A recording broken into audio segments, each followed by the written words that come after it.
Повеќе од 50% од граѓаните се против промената на уставот како резултат на договорот од Преспа за промена на името, покажа последната телефонска анкета за актуелните политики на владата и уставните измени на МКДМК и на агенцијата Market Vision. За поддршка на одлуката на собранието за менување на уставот со цел менување на името на Република Македонија се согласиле 37,6%, а против менување на уставот и името се 51,5% од испитаниците. Со не знам одговориле 10,9%. Според етничката припадност, 62,2% од македонците се против промена на уставот и името, а 28% се за.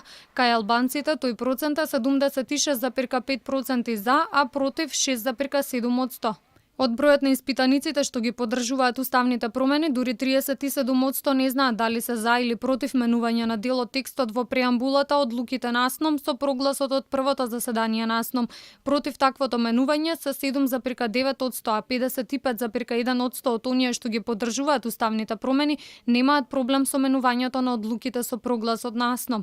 За додавање во преамбулата и на Охридскиот рамковен договор, 56,8% од оние што ги поддржуваат уставните промени се за, а против се